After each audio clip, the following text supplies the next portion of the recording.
Foundation of Mughal empire, इस पे आज हम बात करेंगे। पिछले जो जो हमारा हिस्सा था जिसमें हमने बात की सेंट्रल एशियन बैकग्राउंड जो बाबर का था या मुगल्स का था। तो देखिए बाबर मतलब काबुल पहुंच गया था, तो उसमें दो बैटल्स का बड़ा इम्पोर्टेंट रोल था, एक अर्चियान और दूसरा जो बैटल है वो है गुजदुवान या गुजदुवान। तो ये जो अर्चियान है ये फरगना से बाबर को काबुल की तरफ ले आया था, और जो फिर गुजदुवान था वो बाबर को काबुल से हिंदुस्तान की तरफ लाया। तो इस पे हम जो हमारा पिछला पार्ट था उसमें हम बात कर चुके हैं। अब देखिए कि काबुल यानी ये प्रेजेंट अफगानिस्तान में इलाका है, तो यहाँ बाबर मतलब क्यों आए थे, वो आप ये समझे कि सेंट्रल एशिया में लगातार नाकामियों की वजह से यहाँ पे आए थे, और वही मतलब अनसक्सेसफुल लगातार रहे थे, चाहे जो भी कंडीशन वहाँ पे हो, उज़्बेक हो, चाहे सफ़ेवियों का क्या रवैया रहा हो, उसके अपने खानदान के लोग क्या मतलब उन्होंने क्या किया हो, लेकिन ओवरऑल हम यही समझ सकते हैं कि बाबर नाकाम रहा। That is why he migrated towards this Kabul. अब देखिए काबुल वो जो कि उन्हीं के खानदान से था, तैमूराइड के पास ही था। 1504 में काबुल बाबर के हाथ आया, और 1504 से तकरीबन आप देखिए वो 22 साल यहाँ पे रहते हैं। यानी 1526 जब वो हिंदुस्तान आए, पानीपत में जब इब्राहिम लोदी के साथ उनकी लड़ाई हो गई, तो फिर 22 years he was there at Afghanistan यानी काबुल।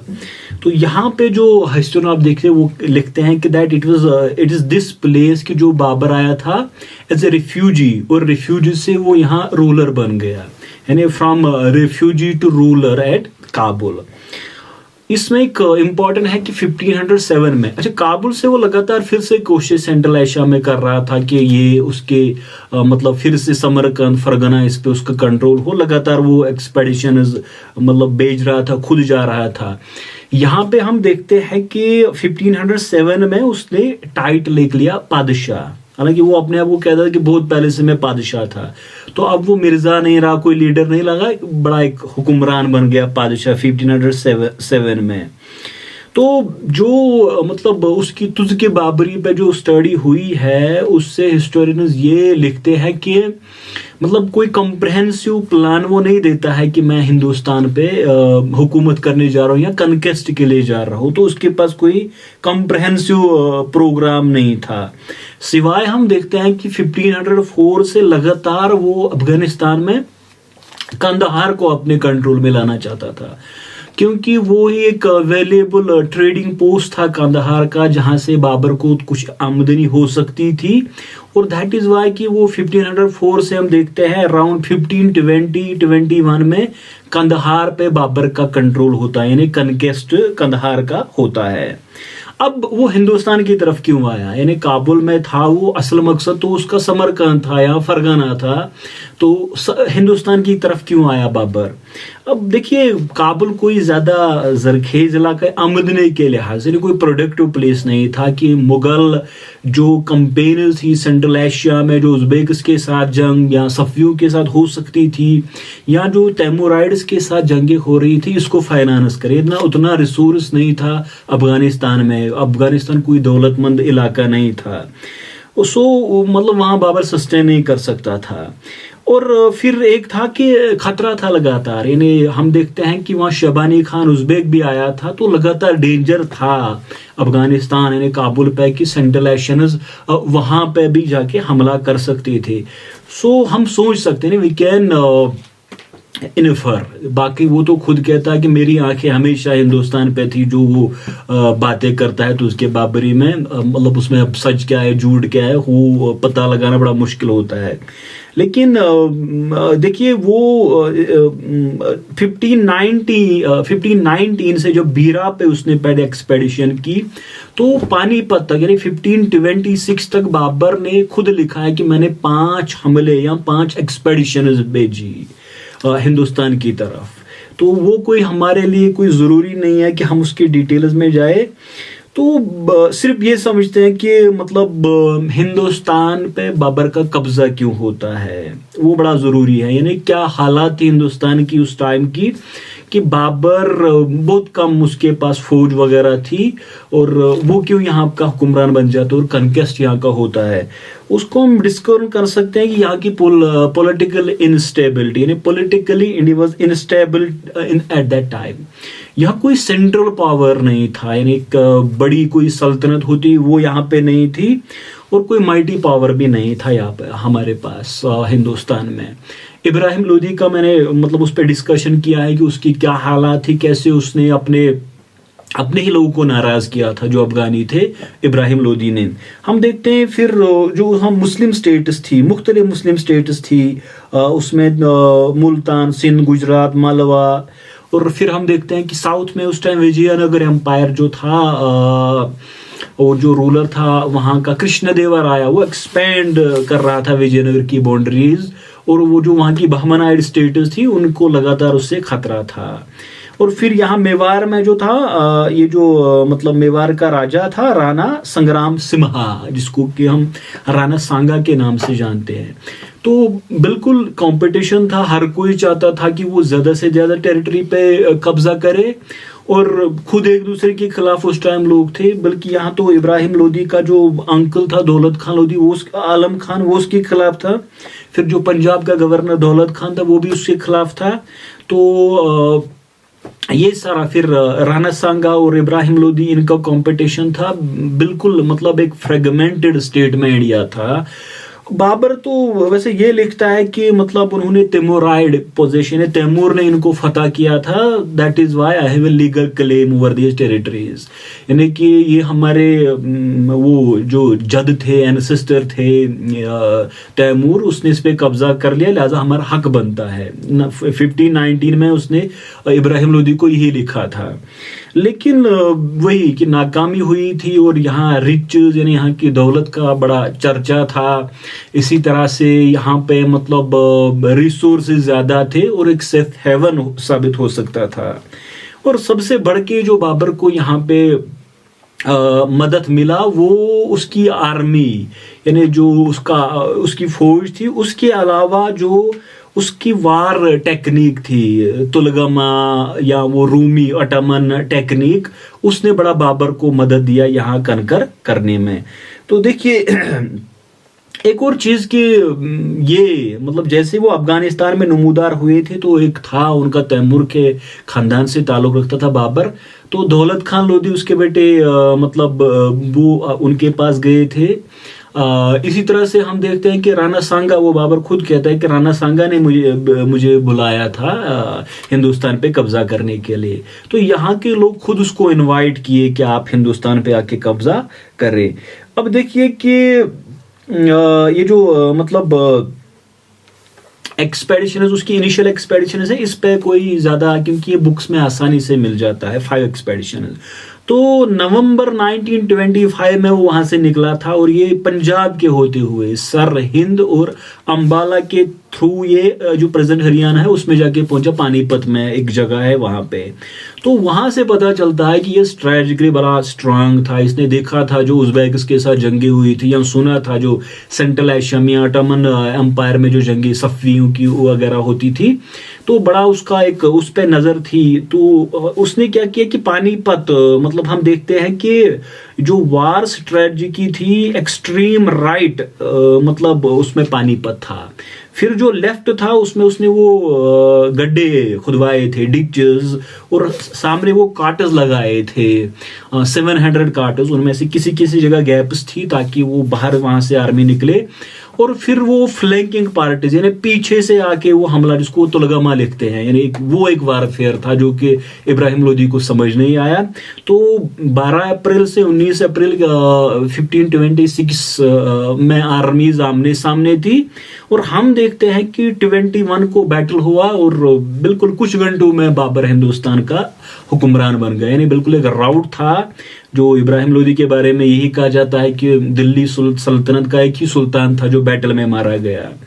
तो बड़ा एक, और भी लोग उसको सपोर्ट कर रहे थे, लेकिन पूरा एक वो समझ नहीं आया उनको, वो तोलगामा जो स्टाइल था वहाँ पे उनको समझ नहीं आया। और जो वो रूमी डिवाइस, यानी वही जो काटस लगाने थे, फिर उनको बांध के रखना था, फिर वो पीछे से वो दो पार्टीज, फ्लैंकिंग पार्टीज आए, तो ये कोई उनको समझ नहीं आया ये वार टेक्निक, और वो बिल्कुल एक आप समझे कि खत्म हो गई इब्राहिम लोदी की आर्मी। अच्छा, हम देखते हैं कि पानीपत से बाबर सीधे दिल्ली गया, और ये 27 अप्रैल 1526 को जामे मस्जिद पहुंचा, और वहां पे खुतबा बाबर के नाम के साथ पढ़ा गया। यानी बाबर, यहाँ पे हम देखते हैं कि हिंदुस्तान का राजा बनता है या हुक्मरान बनता है, बादशाह बनता है 27 अप्रैल को, जब दिल्ली की जामा मस्जिद में उसके नाम का खुतबा पढ़ा गया कि यानी अब हिंदुस्तान का जो हुक्मरान है दैट इज ज़हीरुद्दीन बाबर। तो इस तरह से हम देखते हैं कि it is through war that the foundation of Mughal empire was laid in India. यानी अगर आप देखो कि मतलब हिंदुस्तान पे कैसे मुगलिया हुकूमत कायम हो गई, तो ये कोई मतलब पीसफुल इवेंट नहीं था, एक इन्वेजन के जरिए और जंग के जरिए हुकूमत यहाँ पे बनी। अच्छा, उसके बाद वो यहाँ से आगरा गया। आगरा में क्योंकि सिकंदर लोदी पे हम बात कर चुके हैं कि उसने ये कैपिटल बनाई थी, तो जो दौलत के खजाने थे वो पूरे आगरा में थे। आगरा में बाबर ने इस पे मतलब कब्जा किया, वहां की जो दौलत वगैरह थी। उसके बाद आप देखिए हिंदुस्तान में अभी जो ताकतें बड़ी थी, एक तो अफगानी थे, क्योंकि वो लोदी हुकूमत अफगानियों की थी। वो एक तो ईस्टर्न यूपी, बंगाल, बिहार, इस पूरे इलाके में आप देखेंगे कि अफगानी थे, मुख्तलिफ कबीले थे। और फिर जो यही संग्राम सिम्हा ने राणा सांगा था, जो कि मेवाड़ आप समझे राजस्थान का इलाके में एक बड़ा नाम था। तो फिर वो वार काउंसिल, यानी उसके लोग नहीं चाहते, पानीपत के बाद उसके लोग वापस जाना चाहते थे, लेकिन अभी ये लगता है कि बाबर को यहाँ पे अब समझ आ रहा था कि मुझे एक एम्पायर, यहाँ पे एक मौका है हमारे लिए। तो फिर इस पे फैसला नहीं हो रहा था कि पहले हम अफगानियों के साथ लड़े या हम राणा सांगा के साथ लड़े। लेकिन जैसे ही पता चला कि राणा सांगा ने एक आर्मी वो लेके आ रहा है हमला करने के लिए और बाबर से लड़ने के लिए, तो हम देखते हैं कि खानवा ये जगह है, और 17 अप्रैल 1527 को यहाँ पे बाबर और राणा सांगा की जंग होती है। अब देखिए इसमें हम देखते हैं कि राजपूत मुगल अलायंस था, यानी बहुत सारे राजपूत अफगान अलायंस, बहुत सारे अफगानों ने साथ दिया राणा सांगा का, और उसके अलावा बहुत बड़े तादाद में जो छोटे छोटे राजाज थे हिंदुस्तान में, उन्होंने उसके साथ अलायंस बनाए। लेकिन यहाँ पे बाबर ने वो एक रिलीजियस कार्ड इस्तेमाल किया कि ये जिहाद है, और फिर उसके बाद उसने गाजी का टाइटल लिया था। फिर वो वाइन बॉटल्स उसने फेंक दी थी कि एक पूरा एक मजहबी जोश दिलाने के लिए। तो वही हुआ कि यहाँ पे राणा सांगा मतलब उसकी डिफीट होती है। ये बड़ा इवेंट था, क्योंकि आप देखिए ये पूरा दिल्ली के इर्द गिर्द का इलाका ये बाबर के कंट्रोल में आ रहा था। और यहाँ से वो सीधे गए जिसको हम कहते हैं चांदेरी में था मदनी राय। ये भी राजपूत, छोटा कोई बहुत बड़ा हुक्मरान नहीं था, लेकिन कहा जाता है कि ये चीफ था वहां का, और ये किंग मेकर की हैसियत से यहाँ पे हिंदुस्तान में था। ये राणा सांगा का साथ दिया था। तो 21 जनवरी 1528 यानी उनने बिसीज किया इसको, ये जो चांदेरी का फोर्ट था मालवा में, ये मतलब नॉर्थ ईस्ट मालवा में था। मालवा आज का मध्य प्रदेश का इलाका पड़ता है। लेकिन वहाँ पे कोई मतलब आप देखिए कि जो नेगोशिएशन हुई उनका कोई नतीजा नहीं निकला। तो एट लास्ट बिसीज हुआ फोर्ट 28 जनवरी को 1528, और वो हेरोइक बड़ी उन्होंने मजामत की थी, यानी रेजिस्टेंस की थी राजपूत ने, लेकिन at last they were defeated. तो चांदेरी में भी बाबर ने इनको हरा दिया था। उसके बाद जो बाबर के सामने सबसे बड़ा मसला था वो ईस्टर्न अफगानस थे, नोहानीज थे, फार्मूलीज थे वगैरह वगैरह। तो ये सारे बहुत बड़े वहाँ पे थे। और हम देखते हैं कि 2 फरवरी 1528 वो ईस्टर्न का कंपेनी के लिए निकला, बिब्बन के खिलाफ जो था वहाँ पे। तो अब हमें पता चलता है कि उसको एक अफगान कलेशन का सामना करना पड़ा, जिन्होंने कि इब्राहिम लोदी के बेटे महमूद लोदी को बादशाह बनाया था। तो ये 6 मई 1526 को ये होता है, जिसको हम घाघरा कहते हैं। घाघरा की जगह पे बाबर और अफगानियों की जंग होती है। और यहाँ पे जो मारूफ फरमूली था, उसने बाबर को ज्वाइन किया। बिब्बन, बायजीद, महमूद लोदी वो सारे रिटायर हो गए, वो भाग गए। तो यहाँ से एक जो अब सतीश चंद्र को देखेंगे कि ये कोई डिसाइसिव सक्सेस नहीं थी, बल्कि बाबर ने वो बिल्कुल एक पैचअप ही किया। लेकिन एटलास उनकी वो कमर तोड़ दी थी बाबर ने ईस्टर्न अफगानियों की। उसके बाद उसने सेंट्रल एशियन अपना फिर से रिवाइव करने की कोशिश की थी, जो इसका एम्बिशन था। लेकिन उन्हीं दिनों यानी 30 दिसंबर 1530 को बाबर की डेथ होती है। लेकिन उससे पहले उसने हुमायूं को अपना मतलब सक्सेसर नॉमिनेट किया था। तो ये पूरा एक बैटल्स के जरिए हिंदुस्तान में मुगल हुकूमत की बुनियाद पड़ती है, बाबर के जरिए पड़ती है। कैसे हमने उसको पानीपत में, खानवा में और फिर घाघरा में, इन जंगों ने मतलब मुगल हुकूमत की बुनियाद डाली। तो नेक्स्ट पार्ट में मैं बाबर की जो पर्सनैलिटी और अचीवमेंट्स उस पर मैं बात करूंगा, उसके कैरेक्टर पे। आज इसी पे इसको कंक्लूड करते हैं। Thank you.